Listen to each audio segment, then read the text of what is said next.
Hello friends, இது உங்கள் cine talkies Tamil. இன்னைக்கு நம்ம எந்த படத்தை பற்றி பார்க்க போகிறோன்னா, மலையாளத்தில் ரீசெண்டாக வெளியே வந்த ரொம்பவே விறுவிறுப்பாக போகக்கூடிய படத்தை பற்றி தான் இன்றைக்கி நம்ம பார்க்க போகிறோம். படத்தோட ஸ்டார்டிங்கில் ஃப்ரெண்ட்ஸ் எல்லாரும் சரக்கு அடிச்சுட்டு அரட்டை அடிச்சுட்டு வீட்டுக்கு கிளம்பிடுறாங்க. இவன் பேர் பிரகாஷ். இவன் வீட்டுக்கு கிளம்பும்போது ஒரு சவுண்டு அவனுக்கு கேட்குது. அந்த இடத்துல வந்து என்னன்னு பார்த்தா ஒரு பையனும் பொண்ணும் தனியாக நைட்டில் சந்திச்சிட்டு இருக்கிறத பிரகாஷ் பார்க்குறான். இந்த விஷயம் ரொம்பவே இருட்டில் நடக்கிறனால பிரகாஷ்க்கு அது யாருன்னு கண்டுபிடிக்க ரொம்பவே சிரமமாக இருந்துச்சு. அதனால் கடைசி வரைக்கும் இருந்து யாருன்னு அவன் பார்க்கும்போது அந்த பொண்ணு யாருன்னு தெரில. ஆனால் அந்த பையன் வினோத்னு இவன் கண்டுபிடிக்கிறான். இந்த இடத்துல தான் படத்தோட டைட்டில் போடுறாங்க. விகிதம் அப்படிங்கிற மூவி பற்றி தான் நம்ம இன்றைக்கி பார்க்க போகிறோம். அடுத்த நாள் காலையில் நேரமே பிரகாஷ் இந்த விஷயத்தை யாராவது கிட்ட சொல்லியே ஆகணுமே அப்படின்னு ஒருத்தரை வந்து பார்க்க வர்றான். இவரோட பேர் தான் வேணு. இவர் இந்த ஊர்லேயே டெய்லர் ஷாப் வச்சுருக்காரு. இந்த மாதிரி நைட்டு பார்த்த விஷயத்த வேணுக்கிட்ட பிரகாஷ் எல்லாத்தையும் சொல்லும்போது அவர் நம்பவே இல்லை. அதனால் நீங்கள் இது டெய்லியும் நடந்துட்டுருக்கிற மாதிரி எனக்கு தெரியுது, நீங்கள் வேணால் இன்றைக்கி நைட் என் கூட வந்து பாருங்கள் அப்படின்னு சொல்லி பிரகாஷ் வேணுக்கிட்ட கேட்குறான். வேணு யார் அந்த பொண்ணாக இருக்குன்னு ஒரு ஆர்வத்தில் நான் இன்றைக்கி நைட்டு வரேன், நம்ம 2 பேரும் போய் பார்ப்போம் அப்படின்னு 2 பேரும் பேசி முடிவு பண்ணுறாங்க. அதே மாதிரி அடுத்த நாள் நைட்டும் வேணுவும் பிரகாஷும் பிரகாஷ் பார்த்த அந்த சம்பவம் நடந்த இடத்துக்கு வேணுவை கூட்டிகிட்டு போகிறான். அப்போ தான் வேணுவும் பிரகாஷும் சில விஷயத்தை அங்கே கண்டுபிடிக்கிறாங்க. அதாவது ஒரு சீரியல் முடிஞ்சு லைட் ஆஃப் ஆனதும் அவங்க வந்து சந்திக்கிறத அவங்க கண்டுபிடிக்கிறாங்க. தொடர்ந்து வேணுவும் பிரகாஷுக்கும் அவங்களுக்காக காத்திருக்கிறாங்க. அவங்க நினச்ச மாதிரியே அந்த லைட் ஆஃப் ஆனதும் அங்கே இருக்க ஒரு பாத்ரூம் கிட்ட அந்த பொண்ணு வந்து அந்த பையனுக்காக வெயிட் பண்ணுறா. இதை வேணு அண்ணனும் பிரகாஷும் தூரத்தில் இருந்து பார்க்குறாங்க. அந்த பொண்ணு வந்து வெயிட் பண்ண கொஞ்ச நேரத்திலேயே வினோத்தும் பக்கத்து வீட்டு காம்பவுண்டை ஏறி குதித்து பொண்ணை பார்க்கறதுக்காக வர்றான். டெய்லியும் பக்கத்து வீட்டில் இருக்க நாய் குறைக்கிறதுனால நான் கையில் இருந்த எதையோ எடுத்து வினோத் அந்த நாய்க்கு போடும்போது அது அமைதியாகிடுது. அவங்க டெய்லியும் இப்படித்தான் சந்திக்கிறாங்கங்கிறது வேணுவும் பிரகாஷும் பார்த்துட்டே இருக்காங்க. தூரத்தில் இருந்து பார்த்தா அவங்க யாருன்னு தெரியாதுன்னு பிரகாஷ் வேணுக்கிட்ட வாங்க கொஞ்சம் கிட்டத்தில் போய் பார்ப்பான்னு சொல்லி வேணுவை கிட்ட கூட்டிகிட்டு போகிறான். ஆனால் அந்த பொண்ணும் பையனும் பக்கத்தில் இருந்த பாத்ரூம்குள்ளே போயிடுறாங்க. அதை பார்த்து பிரகாஷ் வேணுக்கிட்ட சொல்கிறான், நேற்று இந்த மாதிரி நான் எதையும் பார்க்க கிடையாது, அவங்க வெளியே நின்றுட்டு இருந்ததை தான் நான் பார்த்தேங்கிறான். இது எனக்கே இது ஷாக்காக இருக்குதுங்கிற மாதிரி வேணுக்கிட்ட சொல்லியிருக்கான். 2 பேரும் வெளியே வரும்போது வினோத்துங்கிறது பையன்னு தெரியுது. ஆனால் அந்த பொண்ணு யாருன்னு வேணுவும் பிரகாஷும் பின்னாடி தான் பார்த்ததுனால இந்த தடவை அவங்கள சரியாக மூஞ்சியை பார்க்க முடியல. வேணு அந்த ஊர்லேயே டெய்லராக இருக்கிறனால இந்த பொண்ணு கண்டிப்பாக நிர்மலா தான் அப்படின்னு பிரகாஷ் கிட்ட சொல்கிறான். தன்னோட டெய்லர் ஷாப்பில் இருக்க நோட்டில் நிர்மலாவோட அளவை வச்சு அந்த பொண்ணு கண்டிப்பாக நிர்மலா தான்னு பிரகாஷ் கிட்ட சொல்கிறான். அந்த ஊருக்குள்ளே இந்த 2 பேருக்கு மட்டும்தான் இந்த விஷயம் தெரிஞ்சதுனால அவங்க 2 பேரும் அடுத்த நாள் காலையில் இந்த விஷயத்தை அவங்களோட குடும்பத்துக்கிட்ட சொல்லி இந்த விஷயத்தை கண்டிப்பாக தடுத்து நிறுத்தணும். ஏன்னா நிர்மலாவோட ஃபேமிலி வேணுவுக்கு நிறையா ஹெல்ப் பண்ணியிருக்காங்கன்னு பிரகாஷ் கிட்ட வேணு சொல்கிறான். இந்த விஷயத்த கண்டிப்பாக நம்ம சொல்லி ஆகணும்னு வேணு வெளியூரில் வேலை பார்த்துட்ருக்க முரளிக்கிட்ட சொல்கிறான். முரளி வேறு யாரும் இல்லை, நிர்மலாவோட ஹஸ்பண்டோட தம்பி. நடந்த எல்லா விஷயத்தையும் தெளிவாக கேட்ட முரளி உடனே அவங்க அப்பாவை வாங்க உங்ககிட்ட கொஞ்சம் தனியாக பேசணுன்னு கூட்டிகிட்டு போய் நடந்த எல்லா விஷயத்தையும் அப்பா கிட்ட சொல்லிடுறா. இவர் பேர் மாதவன், அதாவது நிர்மலாவோட மாமனார் இவர் தான். இந்த விஷயத்தை கேட்ட மாதவன் முரளிக்கிட்ட இந்த விஷயத்தை இப்போதைக்கு முகுந்தன் கிட்ட சொல்ல வேண்டாம், முகுந்தன்கிறது நிர்மலாவோட ஹஸ்பண்ட். மாதவன் முரளியை நீ உடனே ஊருக்கு கிளம்பி போய் இந்த விஷயம் உண்மைதானா என்னன்னு பார்த்துட்டு நீ எனக்கு கால் பண்ணுன்னு சொல்லி ஊருக்கு முரளியை தாட்டி விட்டுறாரு. தான் ஊருக்கு வந்தது தெரியக்கூடாதுன்னு சொல்லி அவனோட ஃப்ரெண்டை கூட்டிகிட்டு நேராக வேணு உன்ன டெய்லர் ஷாப்புக்கு போகிறான். ஏன்னா அவன் வந்த விஷயம் யாருக்கு தெரியக்கூடாதுன்னு நினைச்சான். முரளியோட ஃப்ரெண்டுக்கும் இந்த விஷயம் தெரிய வருது. இவங்க 4 பேர் வேணு ஒன்றை கடையில் டிஸ்கஸ் பண்ணும்போது வேணு ஒன்றை நான் என் கண்ணால் தான் இந்த விஷயத்தை பார்த்தேன், அதனால் நீ என்னை கண்டிப்பாக நம்பலாம் அப்படின்னு சொல்கிறான். இந்த விஷயத்துக்கு உங்களுக்கு எந்த ஹெல்ப் வேணாலும் கேட்குறேன்னு சொல்கிறான். இன்றைக்கி ராத்திரி வரைக்கும் நீ என் டெய்லர் ஷாப்லேயே தங்கிக்கன்னு சொல்லி வேணு என்ன சொல்கிறான். வேணு முரளியை இதான் சரியான நேரம் வாங்க 4 பேரும் போய் பார்ப்பேன்னு சொல்லும்போது, முரளி நீங்கள் 2 பேரும் வேணாம், நானும் என் ஃப்ரெண்டு மட்டும் நம்ம போய் இன்றைக்கி பார்க்குறோம்.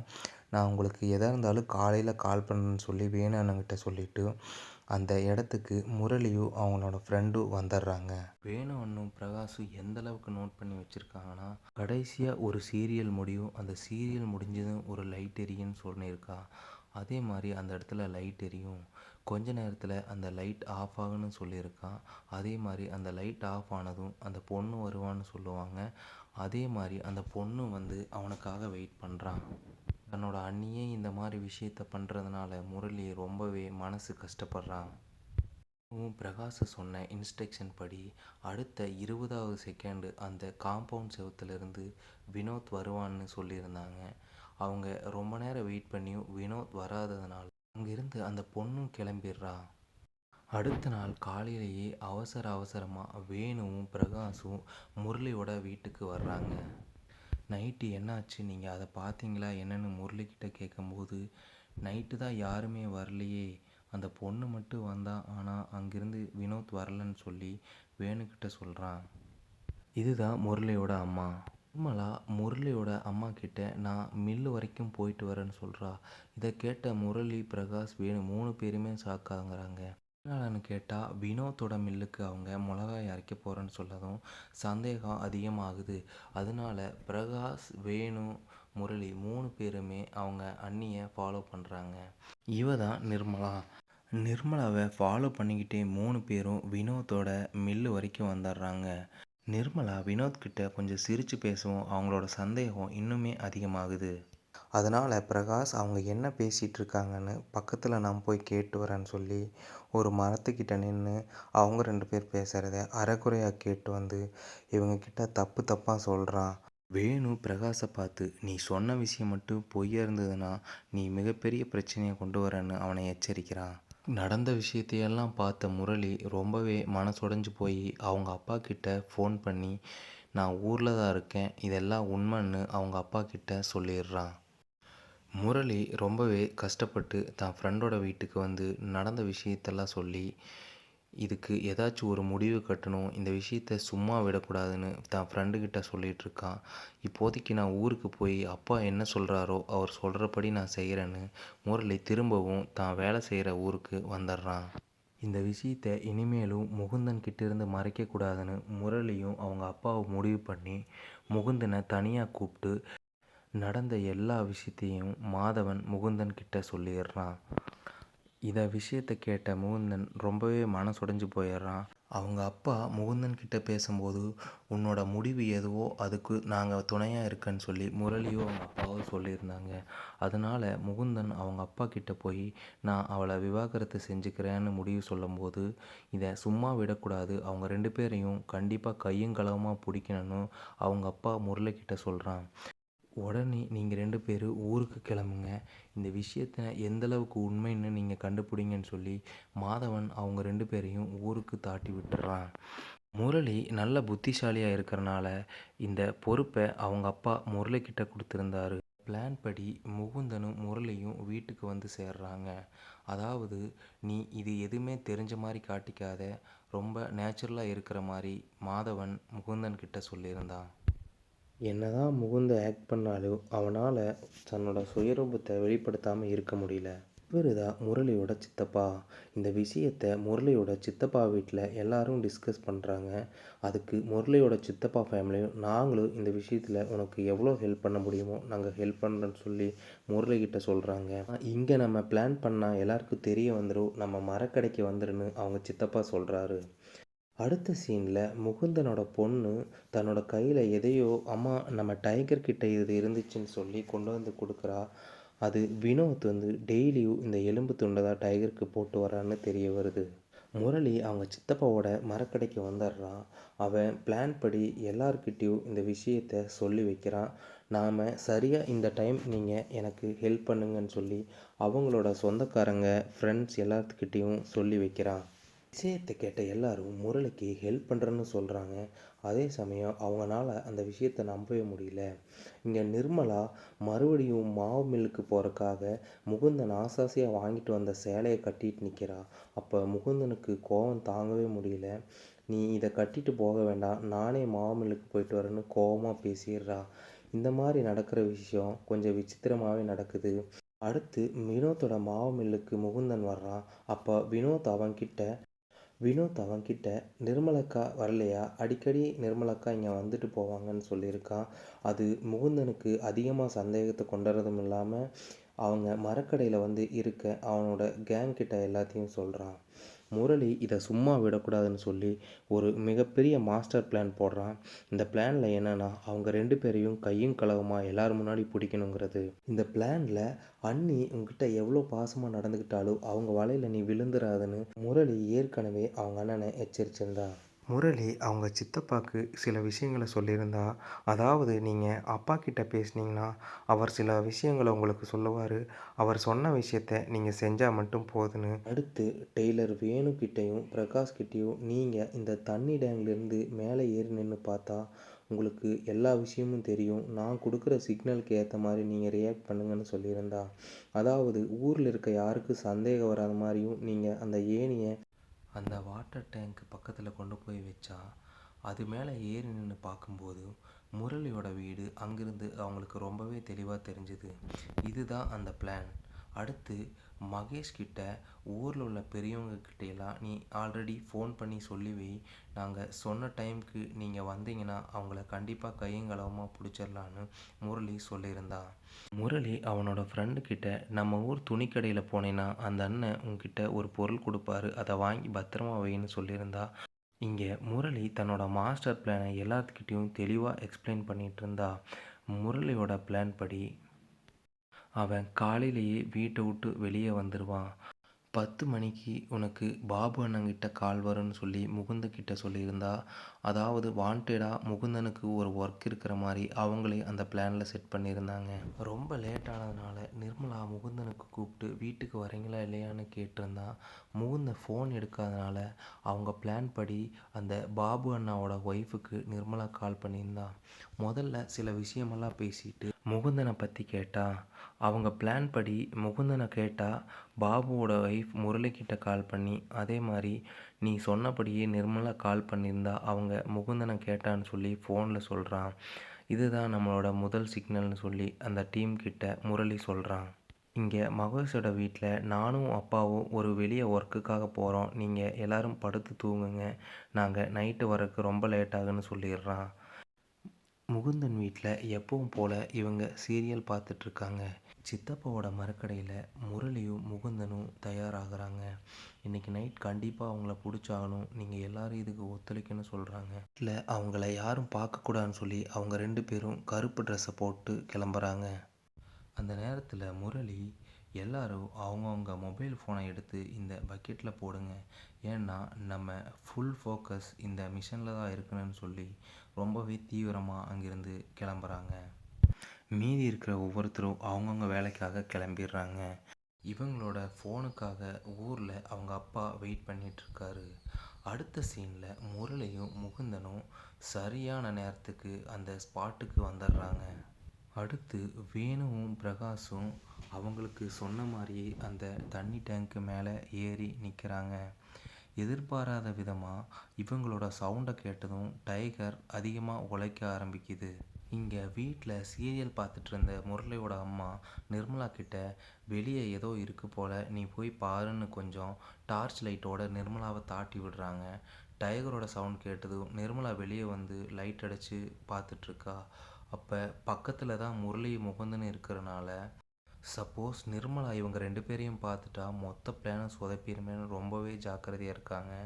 நிர்மலாவுக்கு சந்தேகம் வந்து லைட் அடித்து பார்க்குறாங்க. அப்போ இவங்க நல்லாவே மறைஞ்சு உட்காந்துடுறாங்க. தொடர்ந்து டைகர் சவுண்டு போட்டுகிட்டே இருக்கிறனால முரளி போய் டைகர்கிட்ட கொஞ்சம் அமைதியாக இருக்கும்படி கேட்குறான். அப்போவும் சவுண்டை கேட்டு நிர்மலா வந்து ஜன்னலில் எட்டி பார்க்குறாங்க. சரியான டைமில் முரளி ஒளிஞ்சுக்கிறா, இல்லைனா மொத்த பிளானும் சொதப்பியிருக்கும். முரளி சரியான நேரம் வரும்போது இன்றைக்கி ராத்திரி கண்டிப்பாக அவங்கள நம்ம பிடிச்சிருவோன்னு தைரியம் கொடுக்குறான். இங்கே முரளியும் முகுந்தன் சிக்னலுக்காக ஃப்ரெண்ட்ஸும் அவங்க சித்தப்பாவும் காத்திருக்கிறாங்க. சீரியல் முடிஞ்சு எல்லாரும் படுக்க போகிறாங்க. எதிர்பார்த்தபடியே அங்கே வீட்டில் லைட் ஆஃப் ஆகுது. வேணு அண்ணாவும் பிரகாஷும் சொன்ன கணக்குப்படி லைட் ஆஃப் ஆகி திரும்ப எப்போ ஆன் ஆகுதோ அதுக்கப்புறம் தான் அந்த இடத்துல நிர்மலா வருவான்னு சொல்லியிருப்பாங்க. அவங்க எதிர்பார்த்தபடியே லைட் ஆன் ஆகுது. லைட் ஆன் ஆனதை பார்த்துட்டு பிரகாஷும் வேணுவும் இங்கே சித்தப்பா கிட்ட சொல்கிறாங்க. சரியான நேரம் வரும்போது நிர்மலா அந்த இடத்துல வந்து வினோத்துக்காக வெயிட் பண்ணுறா. அதை பார்த்து முகுந்தன் ரொம்பவே கஷ்டப்படுறான். எல்லாம் இன்னைக்கு ஒரு ராத்திரி தான், கண்டிப்பாக இவங்களை இன்னைக்கு கையும் களவுமாக பிடிச்சிடலான்னு முரளி அவனுக்கு தைரியம் சொல்கிறான். இன்னொரு புறம் வினோத்தும் அவங்க எதிர்பார்த்த மாதிரியே செவரேறி குதிச்சு வர்றான். அவன் டைகரை அமைதிப்படுத்துறதுக்காக டைகருக்கு அங்கே எலும்பு துண்டை வீசுகிறான். டைகரும் அமைதியாயிருது. எப்பவும் போல் வினோத்தும் நிர்மலாவும் அந்த இடத்துல ஒன்றா சந்திச்சுக்கிறாங்க. இதை பார்த்துட்டு முகுந்தனுக்கு மனசு ரொம்பவே தாங்க முடியல. அவங்க 2 பேரும் அங்கிருந்து கிளம்பி பக்கத்தில் இருக்க பாத்ரூம்குள்ளே போயிடுறாங்க. சரியான நேரம் பார்த்து முகுந்தனும் முரளியும் அந்த இடத்த விட்டு கிளம்புறாங்க. முரளி தன் கையில் வச்சுருந்த ஸ்டிக்கை வச்சு பாத்ரூமை லாக் பண்ணிவிட்டு பிரகாஷுக்கும் வேணுண்ணனுக்கு சிக்னல் கொடுக்குற மாதிரி அந்த வீட்டில் இருக்க லைட்டை போட்டு விட்றான். அதாவது அவங்க 2 பேரையும் நாங்கள் பாத்ரூம்குள்ளே வச்சு லாக் பண்ணினோம், நீங்கள் எல்லோரும் இறங்கி வரலான்னு சொல்லி அவங்க ஃப்ரெண்ட்ஸ் கிட்ட ஆல்ரெடி பிளான் படி சொல்லியிருந்தான். அதனால் முரளியோட சித்தப்பா, அண்ணன், வேணு அண்ணன் எல்லாருமே பாத்ரூம்க்கு வந்துடுறாங்க. கையும் களவுமா வினோத்தை பிடிச்சதுனால எல்லாரும் வினோத்தை பயங்கரமாக திட்ட ஆரம்பித்தாங்க. முகுந்தனுக்கு கோபம் ரொம்பவே வந்ததுனால இப்போவே இவனை நான் கொன்றுறேன்னு சொல்லி அடிக்கிறதுக்காக ரொம்பவே ஆத்திரப்பட்டு வர்றான். இவங்கெல்லாம் போட்ட சத்தத்தில் முரளியோட அம்மா வீட்டிலேருந்து எழுந்து வந்துடுறாங்க. இந்த நேரத்தில் நீங்கள்லாம் என்ன பண்ணுறீங்க அப்படின்னு கேட்கும்போது முகுந்தன் உண்மையை சொல்லிடுறான். நிர்மலாவும் வினோத்தும் இந்த மாதிரி பாத்ரூமில் ஒன்றா இருக்காங்க, இது ரொம்ப நாளாக நடந்துட்டுருக்கு, இதை கண்டுபிடிக்கிறதுக்காக தான் நாங்கள் எல்லாம் இங்கே இருக்கேன்னு முரளி சொல்கிறான்.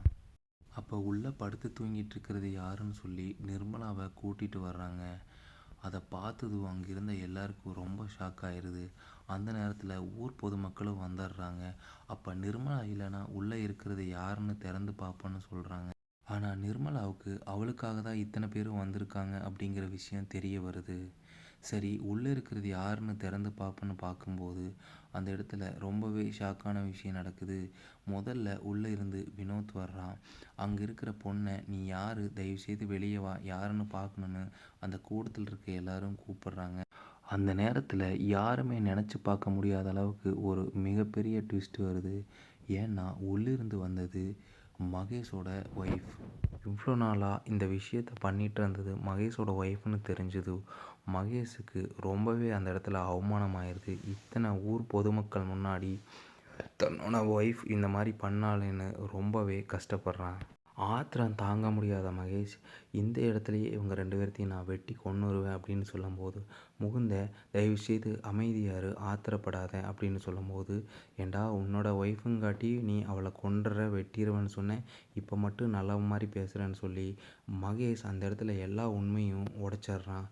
அதே மாதிரி முரளியும் ரொம்ப நீ ஓவராக பண்ணுறேன்னு சொல்லும்போது, நிர்மலா, இந்த மொத்த பிளானும் உனக்காக போட்டது தான், இப்படி நல்லவ மாதிரி வேஷம் போடுற இவங்களை யாரையும் நம்பாத அப்படின்னு சொல்லி மொத்த உண்மையையும் மகேஷ் நிர்மலா கிட்ட சொல்லும்போது நிர்மலா ரொம்பவே கஷ்டப்படுறா. உடனே மகேஷோட அப்பா, உன்னோட ஒய்ஃப் தப்பு பண்ணினதுக்கு அவங்கக்கிட்ட ஏன்டா கோவப்படுற, உன்னோட பொண்டாட்டியை நீ சரியாக வச்சுருந்தா அவையே இந்த மாதிரி போக போகிறான்னு கேட்குறான். மகேஷோட ஒய்ஃபான கீதா கிட்ட ஏன் இந்த மாதிரி பண்ணேன்னு அவங்க கேட்கும்போது அதுக்கு கீதா, எனக்குன்னு யாராவது என் வீட்டில் என்னைக்காவது அக்கறை காட்டியிருக்காங்களா, நான் சாப்பிட்டேன்னா என்ன பண்ணுறேன், எப்படி இருக்குன்னு யாரும் கேட்க எனக்கு ஆள் இல்லை, என்னை நல்லா புரிஞ்சுக்கிட்டதும் என் மேலே கரிசனை காட்டணும் இந்த வினோத் தான், இந்த வினோத் கூடயே நான் போயிடுறேன், என்னை தயவுசெய்து விட்டுருங்கன்னு அழுகிறா. ஆனாலும் அவங்க அவங்கள கிளம்ப விடலை.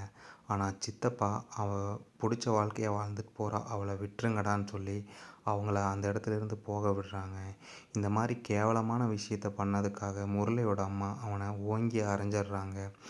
நிர்மலா கிட்டேயும் முகுந்தனை, நீ அவனை அடிமா, அடிச்சுட்டு தான் அவனை வீட்டுக்குள்ளே நீங்கள் 2 பேரும் வரணும்னு சொல்லி நிர்மலா ஓங்கி ஒரு அரை அரைஞ்சிட்றா. கீதாவை வினோத் அவனோட வீட்டுக்கே கூட்டிகிட்டு போயிடுறான். இன்னொருத்தரை மறந்துட்டோமே, மாதவனுக்கு இங்கே முரளியோட அம்மா தோப்பு கரணம் போட சொல்லிடுறாங்க. இதோட படம் முடியுது. இந்த வீடியோ பிடிச்சிருந்ததுன்னா மறக்காமல் இந்த வீடியோவுக்கு லைக் பண்ணிவிட்டு நம்ம சேனலை சப்ஸ்கிரைப் பண்ணிடுங்க. தேங்க்யூ ஃபார் வாட்சிங்.